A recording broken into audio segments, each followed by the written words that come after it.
Greetings, my friends. Welcome to the Mint Mob podcast. Jason here. Got my buddy Alex across the pond in Germany. We're going to jump into what's going on in the crypto world today, what's going on with Goodfellows, and talk a little bit about what's happening in the world of Twitter clones, namely Farcaster. So, Alex, what's going on, bud? How's things over in Germany? It's very good. A lot of green in the markets today. You might have noticed. I was actually pretty surprised to see that because it when I checked the markets this afternoon, my time, everything was quite red because like in the past few days we've seen a good run. Bitcoin got up, and then I felt like okay, just a little correction here, and then out of the sudden, like within 1 or 2 hours, like Bitcoin flew from 47 to 50, and yeah, it seemed almost like some kind of parabolic move. And yeah, this is a quite good ending to that day, and it's actually so good because if you monitor the markets and see what's happening in the background with Grayscale, who sold so much of their Bitcoin, and that's coming to an end. ETF is still buying. The ETFs are still buying so much, and yeah, it's set to go to moon. Yeah, for sure. I mean, we've got that. Let's see, we're on block. In Bitcoin news, we're on block 830,181. So we have less than 10,000 blocks to the next halving, which of course normally drives Bitcoin through the roof. So we've got the ETFs buying, underpinning what's happening in Bitcoin. And I think the 50,000 mark is a real huge psychological barrier for a lot of folks, especially in the investment world. But from what I understand, inflows from the ETF world has been pretty strong, something like 5 billion in the first week. Who knows what it's at today? I haven't checked, but it's got to be multiple deca billions at this point. And yeah, the price hitting 50,000 first time ever, or not the first time ever, but the first time in 2 years that that's happened. That's a huge sign. And of course, we saw every altcoin following Bitcoin. So here we are, Bitcoin doing what Bitcoin does. Yeah, man, it's crazy. I think I just checked, and the last time we had 50K on Bitcoin was I think it was December 21, and that's quite crazy if you think about it, because like shortly before that we had our all-time high, and now we waited for so long and finally got 50K again. Yeah, feels like you already mentioned it. Feels like it might, like, alt season should come now. Bitcoin definitely moved very strong, and I think ETH is somehow following, and then all the other small coins are coming. I mean, we got some coins already, like Solana, of course, who already raised 5x, or no, not 5. What am I talking about? Like almost 12x from its low. So yeah, you know about it. I know you hold a bunch of Solana, and yeah, let's see where we go from here. Yeah, for sure. The thing about this market has been interesting is, having been through a few down markets, and this is something that I hope that all younger or new investors start to understand is nothing is ever as bad as it seems in the news. So back when you had mentioned Solana was up like 12x, right now I think it's at 109. It's up, a bunch today. But yeah, it had dropped all the way down to around $8, $8 per token. And when that was happening, people were terrified. This was during the FTX scandal. There was a huge sell off. Everything was going to zero. Everybody's, terrified and freaking out. And I'm just like buying it every day. I'm just buying Sol. And I'm looking at market caps, right? I'm not looking at what's happening in the short run or in the macro, because at the end of the day, that it's what's happening behind the scenes in the broader market that really matters. So like right now today, Solana has a market cap of something like 48 $1 billion. Bitcoin sitting on like 980 billion in market cap. I mean, there was no way that any of these tokens were gonna die and go away unless somehow or another the technology just completely failed. And all of them have been proven enough. The big ones, the Bitcoins, the Ethereums, the Tether, the Solana. It's all been proven long enough to know that the tech isn't going to just randomly fail. So yeah, I bought quite a bit of Solana when it was cheap, and I've been enjoying the run up ever since. So it's been good. Yeah, I believe that, man. And it's actually quite interesting, and it's also crazy that everything plays out so perfectly, because everyone is talking about the cycles and the halving and stuff. And with all that being said, and with checking the history of Bitcoin, it was actually almost predictable what's going to happen. And all the people who got patience and all the people who did not panic when Bitcoin went down, because apparently you could say that it was going to lose 80% of its value. But this year's cycle, with everything playing out so perfect, and you have the halving, you had the ETF right before. Um, when I look into the future, I feel like, will we ever have that kind of cycle again, with Bitcoin losing 80%, especially with the ETF around? Yeah, that's going to be pretty interesting. Yeah, definitely. I think we're going to see as the market matures in all these tokens, the ones who are going to survive are going to have more buyers and more sellers, larger markets, larger market caps, more uses, more global adoption. And at the end of the day, all of those things will signal a smoothing out of the curves. And when that happens, the unfortunate thing is the great opportunities go away. So the thing that we have right now with the volatility, and the thing that's good about it, is if you're smart and patient and you wait for like an 80% crash in Bitcoin or ETH or Solana, whatever the thing was, then you throw your money in there knowing that the market caps are large enough such that these tokens aren't going away. If you just sit back, you can watch those returns come in for the next couple of years. So like I said, I bought the Sol at like $8. I even bought a bunch of Ethereum when it was 800, so, and at the end of the day, those types of opportunities, I don't see, existing past regulation, because as regulation comes on board and more people adopt it, you have more of a cushion for all these surprises.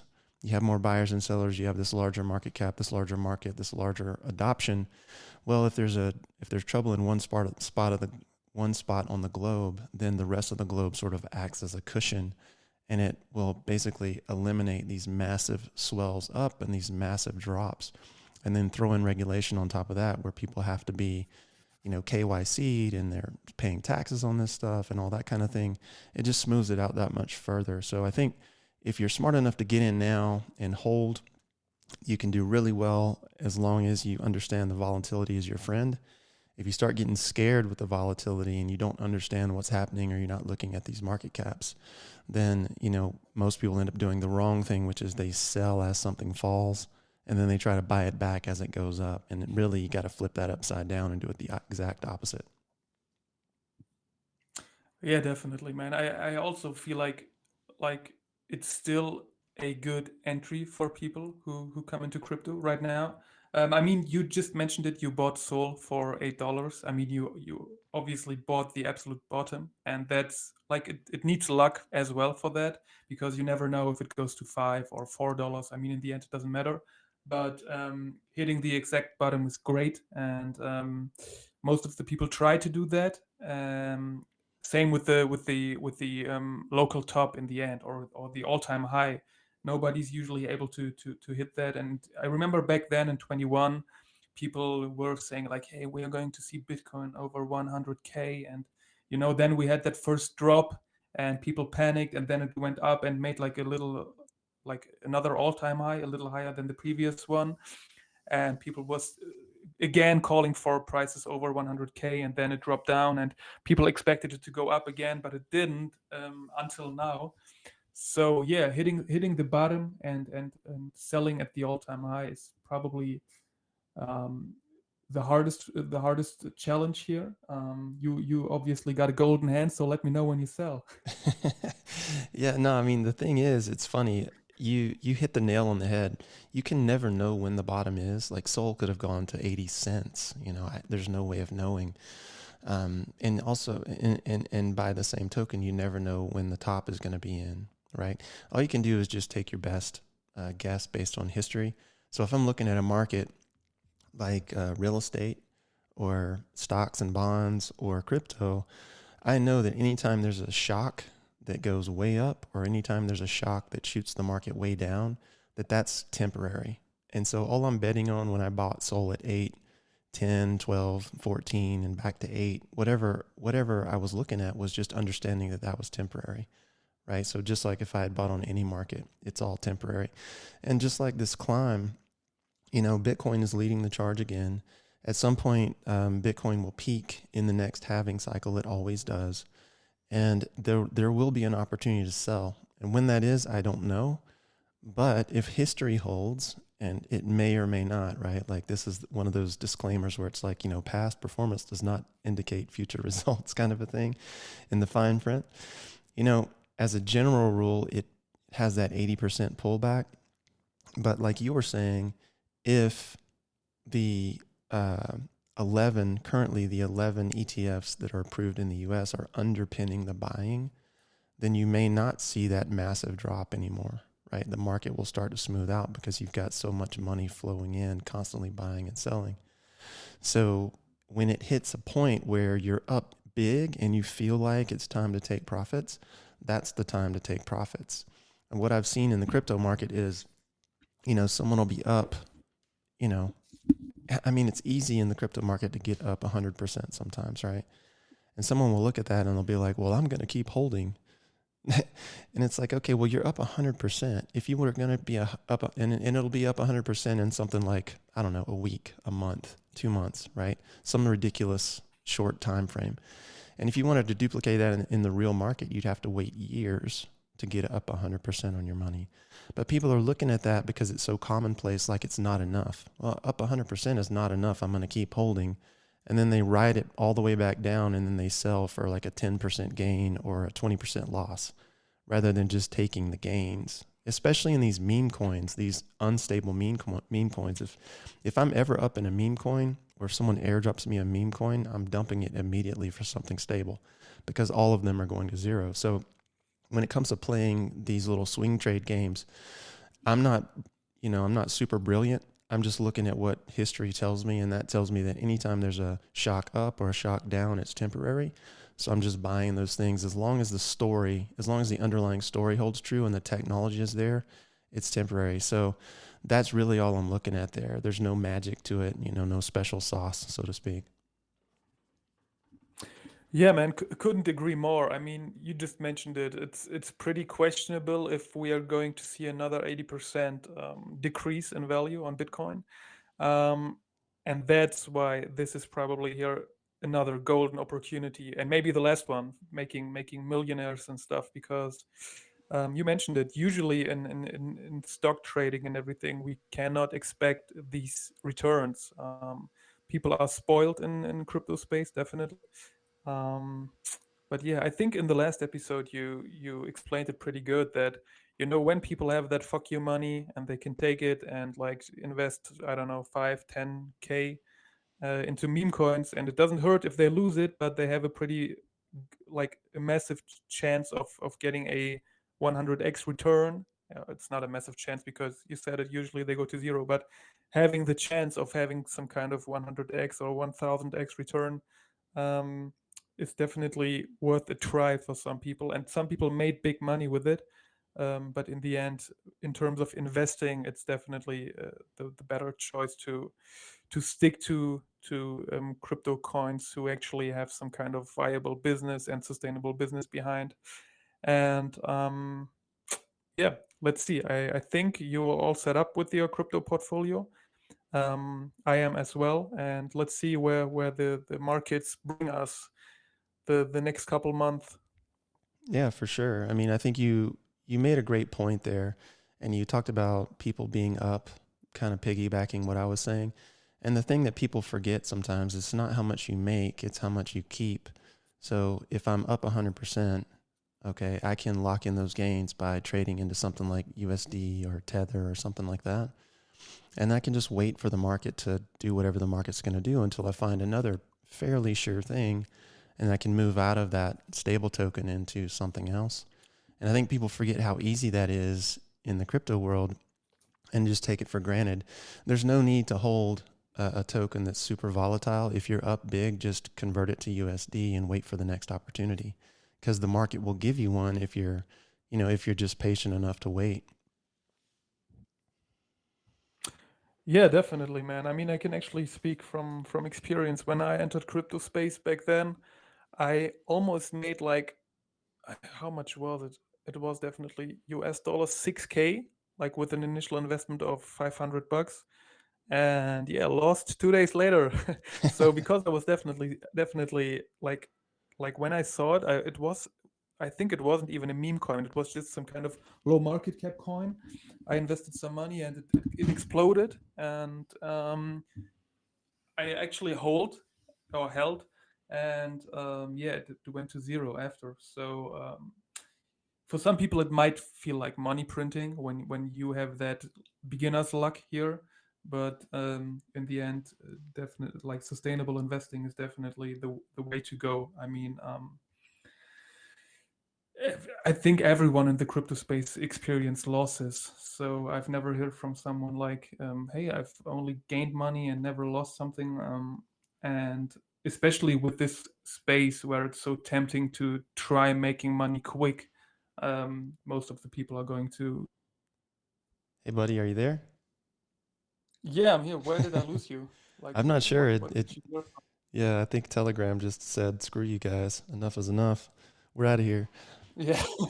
But anyway, you were talking about your 1200% gain that you sat on and didn't lock in. Yeah, man, exactly.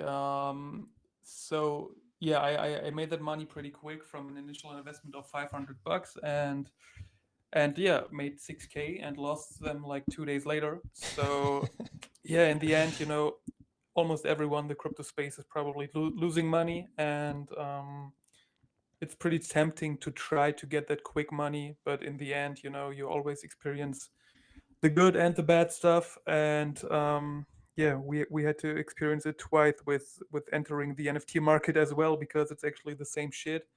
Everyone tries to scam you and stuff, but yeah, you learn from that and definitely choose wiser investments later when you've done that. Yeah, for sure. And that's a classic example of what I was talking about. Like if you're up 1200%, there's not a single investor in the world who wouldn't take those gains. It's like, I'm up 1200%. I'm out. I'm cashing in my chips and I'm going to sit on the sideline and see if this thing continues to move or if it offers me an opportunity, to invest in something else later. So, yeah, that's one of those lessons that's really hard to learn for sure. Yeah, but that's actually comparable to the guys who bought Bitcoin very early, and then once they sell, or once you talk to people later and they're like, "Hey, what, you bought Bitcoin in 2012? You could be a multimillionaire now." But once you realize Bitcoin is actually going from 100 to 200 and then 3, 4, 500, you would have sold already. You wouldn't have kept it all the time. So like you said, the wise choice is to take profits, but you're definitely tempted to hold because you see it like rising, and you feel like, okay, I want more, more. You get greedy, and that's why you do not. Yeah, that's why you're not making good decisions anymore. So yeah, but like you said, we learned from that, and definitely making better decisions today. Yeah, I'm guilty of that. I mean, I held like back in the 2015 or 16, I gambled, I don't know, $1,600, $1,800 and bought 4 Bitcoin for 400 or 500 bucks, whatever it was.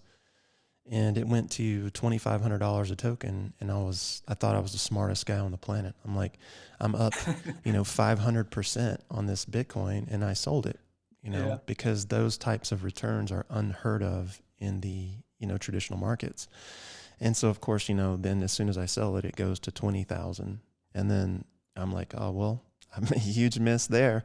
But then it drops back down to 3,000, because of the pullback. But, when you're not accustomed to those types of gains, you do things like that because it's a smart thing to do. But likewise, if you've never seen the old market and you're only accustomed to the new market, then you do stupid things in the opposite direction. You hold things that you should sell instead of selling and locking in those gains. It's just frame of reference, right? But how come you bought Bitcoin back then? Like, was there any kind of reason? I had been exposed to this idea of Bitcoin earlier, and tried to basically set up a miner back in the early days on my laptop just for shits and giggles. And so I had known about it, and it had started to gain popularity, and Coinbase became a thing, which was a huge exchange here in the US, and they more or less legitimized it. So I was like, okay, well, if there's a company that's building an exchange just around this, then this is going to be a good place to be. And so I should probably gamble a little bit of money and see, what happens with that. And so that's why I ended up buying it. But what year are we talking about now? Is This it like was like 15, 20, 14? yeah, 14, 15, 16. I don't remember exactly, but somewhere around in there in the early days and in the first few years of Bitcoin. Man, that's crazy because like I know that the guys who went in like around 2011, 12, it was some kind of Bitcoin board back then where people like wrote all that stuff. And I think that guy who bought the pizza made like a post about it, and like it's pretty famous that he Yeah. bought like how much was it, 10,000 Bitcoins or something for two pizzas? I don't remember, but it was some insane amount of Bitcoin. It's it's kind of a funny thing, but back then Bitcoin wasn't worth much, so it made sense. But today Yeah, definitely, you would never do that, right? definitely. But does it still haunt you like that decision back then, or are you like, yeah, it was a pretty logical decision back then, and I'm good with it? No, because it's exactly that, right? Coming from traditional markets, having at that point, what was that? It was a 500+% gain. I mean, that's still a win. Anytime you sell for a gain, it's a win. And you can look at the market and say, oh, well, I shoulda. But the truth is, I shouldn't have. Yeah, I was up huge. And the smart thing to do was to lock in those gains. And so, you're going to miss some upside if you're smart, but you're also going to miss some downside if you're smart. And at the end of the day, you have to be comfortable with those decisions no matter which way they take you. And so for me, I just decided, I'm going to take this 500+% gain because it makes a lot of sense. And of course, Bitcoin continued to fall after that for a while, but then it shot up to 19,000. This was the first big run up that it had. And then of course it crashed, down to 3,500 or what have you. And I could have bought back in at that low rate, but I just decided to sit on the sidelines because I wasn't convinced that Bitcoin was going to be a thing, right? I held some Ethereum and I held some Bitcoin, but I wasn't convinced either of those things were going to last. And so I didn't see the sense in buying back in those early days after I took that gain. So, looking back on it, you can look back and say, okay, well, you made a bunch of mistakes here. But the truth is, from an investment standpoint, I did the right thing. I locked in my gains. I made money. And, I walked away a winner. Now, I didn't win as big as someone who held, but I also didn't take the risk that someone else would have taken on that as well. So, it was the right thing to do in that scenario. yeah, 100%. And you're not alone. I mean, I'm very sure there are many people who sold Bitcoin early and just took the profits. And I feel like the only way to like buy Bitcoin in 2015 or 16 and make like millions of it is probably when you kind of forget about it and or forgot about it, and then like surprisingly find it again, and then you see like, hey, it's worth millions. But I've never heard from someone who said like, hey, I bought Bitcoin back in 2011 and hold it all the way to 2021 just because I knew it was going so high, Right. so yeah. Right. Good But deal. let's if you don't have anything to add to Bitcoin world here, we can like move forward and talk about NFTs a little bit. Yeah. Um, Go ahead. I'm yeah, sorry. I wanted to start with. Do you want to say something to Bitcoin, or are we good with that? I actually probably need to cut it here. Unfortunately, I need to do a short one today. I've got to get onto another appointment, or actually, wifey does. She's going to jump on with a client here, and I don't want to be, making noise in the background because we're sharing a studio. Okay. But we do wanted to jump into NFTs and also Farcaster, and I think maybe we can just save that for the next episode because there's a lot of cool things happening there that are kind of related to this conversation, but they deserve, I think, their own time frame. So if you're cool with that, why don't we cut this episode short, and then we'll jump into these two topics when we can go a little bit deeper next time. Yeah, sure, man. Why not? Just a very quick reminder to our fellas here. 21 Mint is coming, 21st of February, and we will have. Oh, we can't, man. Next time Maria is with us, so the time after that. Yeah, we will have Maria as a guest in the next episode of the podcast. We are going to find out why she became an artist, how all that started, the way that she works, her inspiration, her ideas behind the pieces that are going to be released on our incubator. Yeah, really looking forward to that. And yeah, Jason, you have the last words for today. Yeah, for sure. I'm looking forward to that as well. And also, I made a connection with the guy who runs Mogos, who seems like a really good guy, understands the market, and he said he was up for a podcast as well. So we'll have him on at some point. But yeah, Maria's art's going to be super, super cool stuff. I got to see it all last week, and I'm excited to really drop that and get that next piece going. And aside from that, we're going to be jumping into Discord later today and dropping some really cool announcements about some collections we've acquired. And I think you guys are going to be stoked that we're acquiring some assets inside the Goodfellas umbrella there. So lots of things on the go. I'll definitely get that announced, and we'll be back with a full-length episode next week.